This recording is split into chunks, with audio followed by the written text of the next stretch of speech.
అంత నష్టం ఎలా వచ్చిందో, ఏ విధంగా పోయిందో లెక్కలు చెప్పకపోతే నా ఉద్యోగం పోతుంది. అందువల్ల ఈ విషయం చెప్పక తప్పదమ్మా. సరే అయితే నష్టం వచ్చిందన్న సంగతి చెప్పండి, వద్దండం లేదు. కానీ దానికి కారణం మాత్రం కాదంబరి అమ్మగారు తీసుకున్న నిర్ణయాలే అని మాత్రం చెప్పకండి. నష్టం వచ్చాక ఆ నష్టానికి మూల కారణం చెప్పాలి కదా, మరేం చెప్పమంటారు? ఆ నష్టానికి కారణం నేనని చెప్పండి. ఏం మాట్లాడుతున్నావు అమ్మా? అసలు ఈ నష్టంతో మీకు ఎలాంటి సంబంధం లేకుండా నీ పేరు ఎలా చెప్పగలను? నా పేరు చెప్పక తప్పదు మోహన్ గారు. ఎందుకంటే కాదంబరి అమ్మగారి ఆరోగ్యం అంత బాగోలేదు. అదే కాక నష్టానికి కారణం ఆమె తీసుకున్న నిర్ణయాలే అని చెప్తే ఆవేశంలో ఎంత దూరమైనా వెళ్ళిపోతారు. ఆఖరికి తన ప్రాణం తీసుకోవడానికి కూడా వెనకాడరు. అలా అని మీకు ఎలాంటి సంబంధం లేకుండా మీ పేరు మాత్రం నేను ఎలా చెప్పగలను? దయచేసి ఈ ఒక్క సాయం చేయండి మోహన్ గారు. ఎందుకంటే ఇప్పుడు మీరు చెప్పే వార్త వల్ల ఈ ఇంట్లో ఎన్ని అల్లకల్లోలాలైనా జరగచ్చు, ప్రళయాలైనా పుట్టొచ్చు. దానివల్ల కుటుంబంలో కొత్త సమస్యలు. మరి మీ పేరు చెప్తే మీకే విధంగా ఎఫెక్ట్ అవుతుందో ఆలోచించరా? ఆ అబద్ధం వల్ల ఎలాంటి పరిణామాలైనా రానివ్వండి.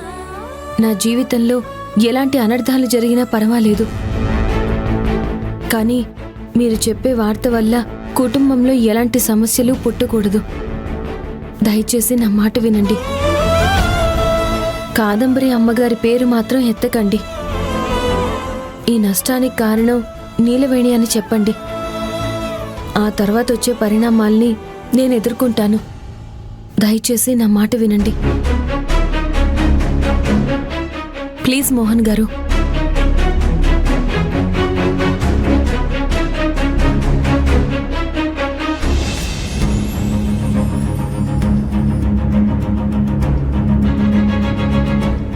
Good morning madam. Very good morning Mohan, కూర్చోండి. ఏంటి సడన్ సర్ప్రైజ్, ఇలా వచ్చావు? ఏం లేదు మేడం, మీకు విషయం చెప్పాలి మేడం, అందుకే వచ్చాను.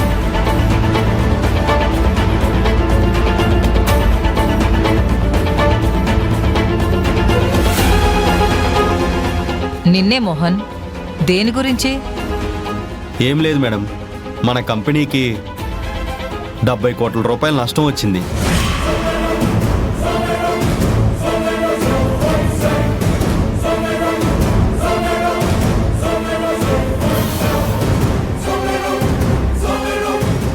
దాని గురించి చెప్పడానికి వచ్చాను మేడం. ఏంటి 70 కోట్ల రూపాయలా? అంత నష్టం రావడానికి ఏంటి రీజన్?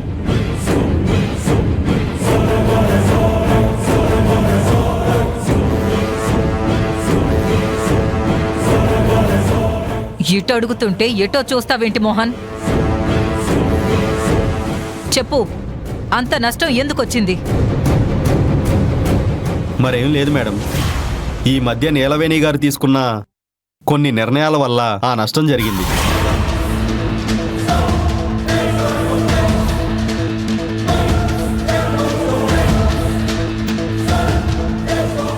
మోహన్, నీలవేణి తీసుకున్న నిర్ణయాల వల్ల అంత నష్టం వచ్చిందా?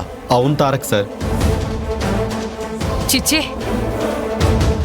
ఇంటి బయట కాపలాగా ఉండాల్సిన కుక్కను తీసుకొచ్చి సింహాసనం మీద కూర్చోబెట్టారు. ఏమవుతుంది? ఇదిగో ఇలాగే అవుతుంది.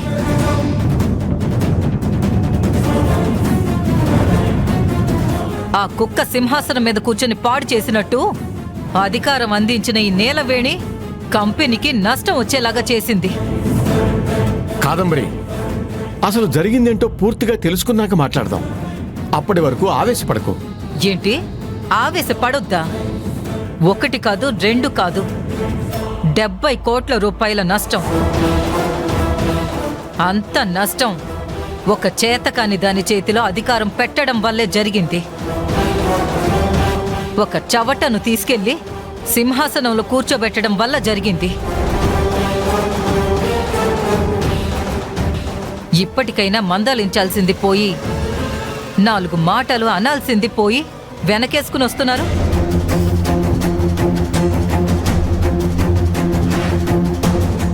బాగా చెప్పావమ్మా.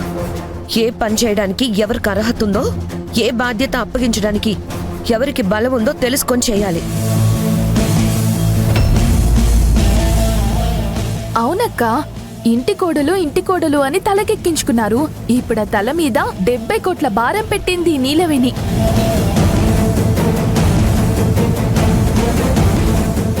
అక్క చెల్లెలిద్దరూ చాలా బాగా చెప్పారు. వాళ్ళు కూడా రానివాడిని అంతరిక్షానికి పంపించినట్టు ఏ నీలవేణికి వచ్చిన చదువుకి తీసుకెళ్లి ఆఫీసులో కూర్చోబెట్టారు. నష్టం రాకుండా నయాగరా జలపాతం వస్తుందా? నీలవేణి గొప్ప గొప్ప చదువులు చదవకపోయి ఉండొచ్చు, కానీ తెలివి తక్కువదైతే కాదు. తనకి ఎప్పుడు ఎలాంటి నిర్ణయాలు తీసుకోవాలో తెలుసు.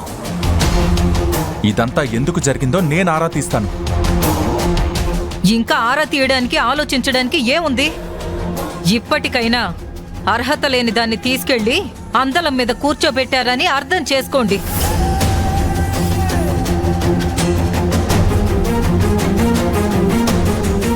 మీరు చేసిన తప్పుకి ఇప్పటికైనా సరిదిద్దుకునే అవకాశం ఉందని గుర్తుంచుకోండి.